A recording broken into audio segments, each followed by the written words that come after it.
நீலகிரியில் மிக கனமழை எச்சரிக்கையால் உதகை, குந்தா, கூடலூர், பந்தலூர் வட்டங்களில் பள்ளிகளுக்கு இன்று விடுமுறை.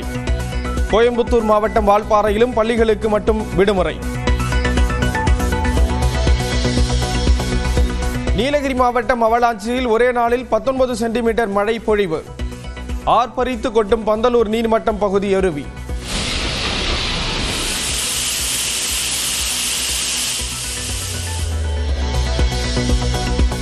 மேட்டுப்பாளையம் அருகே பில்லூர் அணையிலிருந்து வினாடிக்கு 8060 கனஅடி நீர் வெளியேற்றம். கரையோர பகுதி மக்களுக்கு வெள்ள அபாய எச்சரிக்கை.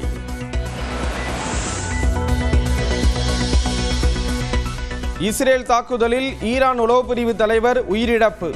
ஈரானில் 3 நாட்களில் 224 பேர் உயிரிழந்துள்ளதாக தகவல். இந்தியா பாகிஸ்தான் மோதலை நிறுத்தியது போல இஸ்ரேல் ஈரான் மோதலையும் நிறுத்துவேன். விரைவில் அமைதி திரும்பும் என அமெரிக்க அதிபர் டிரம்ப் உறுதி. டெல்டா பாசனத்திற்கு கல்லணையில் இருந்து தண்ணீர் திறந்து வைத்தார் முதலமைச்சர் மு.க. ஸ்டாலின்.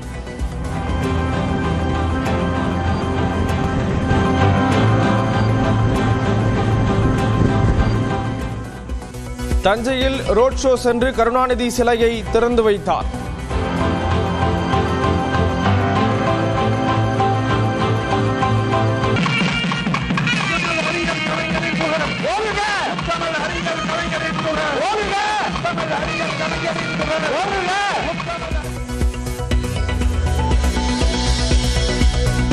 தன் மீது ஏதாவது கோபம் இருந்தால் மன்னித்து விடுங்கள் என ராமதாசிடம் கோரிய அன்புமணி. வருத்தப்பட வேண்டாம் என்றும் வேண்டுகோள். ஐயா அவர்கள் என் மீது ஏதாவது கோபம் இருந்தால் ஐயா அவர்களே தயவு செய்து என்னை மன்னித்துக் கொள்ளுங்கள்.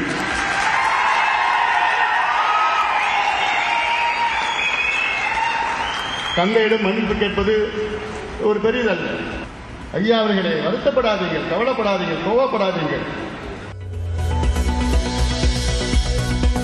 அகமதாபாத் விமான விபத்து பகுதியிலிருந்து 2வது கருப்பு பெட்டி மீட்பு. விமானிகளுக்கு இடையே நடைபெற்ற கருத்து பரிமாற்றம் குறித்து ஆய்வு.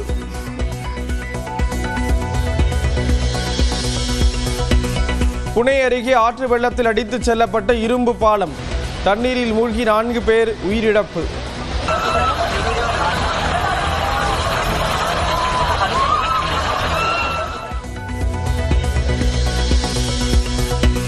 பாட்டிலில் அடைக்கப்பட்ட குளிர்பானங்கள், கார் உள்ளிட்டவற்றின் ஜிஎஸ்டி உயர்த்தப்பட வாய்ப்பு.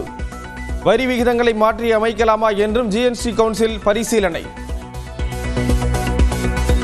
அன்புமணி ஆதரவு நிலைப்பாடு நிர்வாகிகளை ராமதாஸ் நீக்குவது வழக்கமாகி வரும் நிலையில் தனது தந்தைக்கு தந்தையர் தின வாழ்த்தோடு சமரச தூதையும் அன்புமணி ராமதாஸ் அனுப்பியுள்ளார்.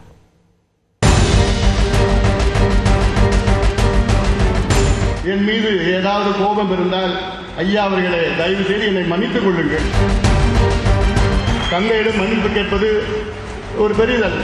ராமதாசுக்கு தந்தைய தின வாழ்த்து கூறிய கையோடு அன்புமணி பாவ மன்னிப்பு கூறிய காட்சிதான் இது. பாமகவில் ராமதாஸ் அன்புமணி இடையே மோதல் போக்கு நீடிக்கக்கூடிய நிலையில் இருவரும் தனித்தனியாக கட்சி நிர்வாகிகளை சந்திப்பது தொடர்கதையாகி வருகிறது. திருவள்ளூரில் நடைபெற்ற பாமக பொதுக்குழு கூட்டத்தில் கலந்து கொண்ட அன்புமணி கட்சி வளர்ச்சிப் பணிகள் குறித்து ஆலோசனை மேற்கொண்டார். தொடர்ந்து நிர்வாகிகள் மத்தியில் பேசிய அன்புமணி 2026 பாமக கூட்டணியில் தமிழ்நாட்டில் ஆட்சி அமையும் என்று கூறினார். மருத்துவர் ஐயா அவர்கள் நீண்ட ஆயுளுடன் வாழ வேண்டும். 100 ஆண்டுகளுக்கு மேல் நல்ல ஆயுளுடன், நல்ல மன நிம்மதியுடன், நல்ல உடல்நலத்துடன், மகிழ்ச்சியோடு வாழ வேண்டும். தொடர்ந்து ராமதாசுக்கு தந்தைய தின வாழ்த்தோடு பாவ மன்னிப்பும் அன்புமணி கோரினார். தந்தையாக போடக்கூடிய கட்டளைகளை மகனாகவும் கட்சி தலைவனாகவும் நிறைவேற்றுவதாக கூறிய அன்புமணி அப்போது கூட தன்னுடைய தலைவர் பதவி நிலைப்பாட்டை விட்டுக் கொடுக்கவில்லை. என் மீது ஏதாவது கோபம் இருந்தால் ஐயா அவர்களே தயவு செய்து என்னை மன்னித்துக் கொள்ளுங்கள். தந்தையிடம் மன்னிப்பு கேட்பது ஒரு பெரியதல்ல. ஐயா அவர்கள் 10 ஆண்டுகளுக்கு முன்பு ஐயாவுக்கு பைபாஸ் நடந்தது. இன்னைக்கு ஐயாவுக்கு சுகர், பிபி எல்லாமே இருக்கு. அதனாலதான் நான் சொன்னேன்,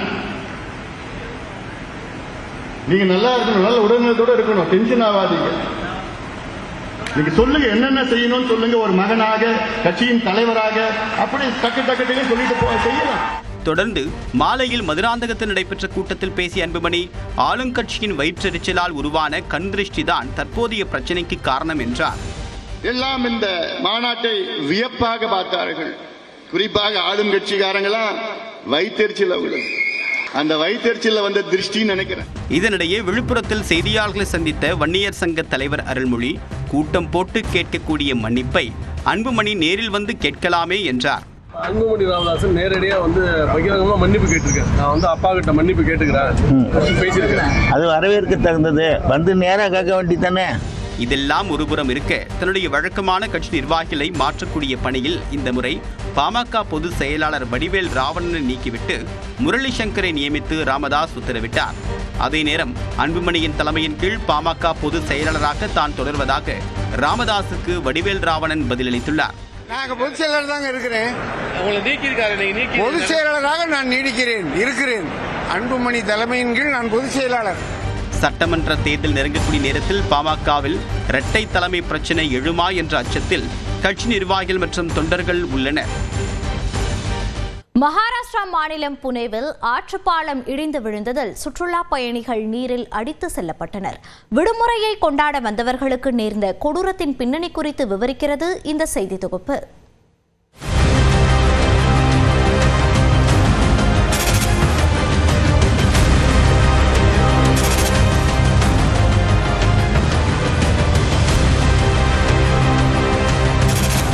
மகாராஷ்டிர மாநிலம் புனே அருகே உள்ளது குண்டமாலா கிராமம். இங்கு பாயக்கூடிய இந்திராயணி ஆற்றையும் அண்டை கிராமங்களையும் இணைக்கக்கூடிய வகையில் ஆற்றின் குறுக்கே இரும்பு பாலம் அமைக்கப்பட்டிருந்தது.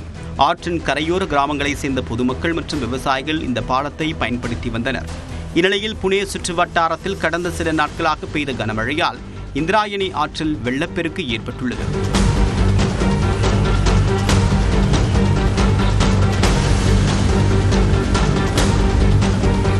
ஆற்றில் கரை புரண்டு ஓடும் வெள்ளத்தையும் அங்குள்ள நீர்வீழ்ச்சியையும் காண சுற்றுலா பயணிகள் குவிந்து வருகின்றனர். இந்நிலையில் ஞாயிற்றுக்கிழமையன்று வந்த சுற்றுலா பயணிகள் அங்குள்ள ரம்மியமான காட்சிகளை கண்டுகளித்தனர்.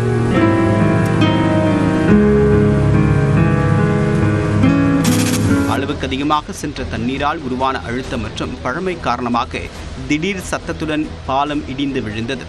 சம்பவத்தின் போது பாலத்தின் மீது நின்று கொண்டிருந்த சுமார் 20 முதல் 25 பேர் நீரில் அடித்து செல்லப்பட்டனர்.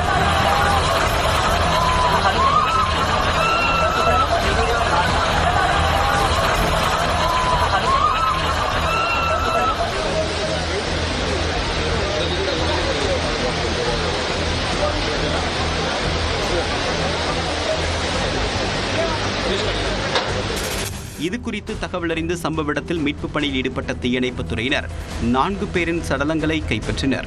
மேலும் 30க்கும் மேற்பட்டோர் படுகாயமடைந்த நிலையில் அவர்கள் மீட்கப்பட்டு மருத்துவமனையில் அனுமதிக்கப்பட்டனர்.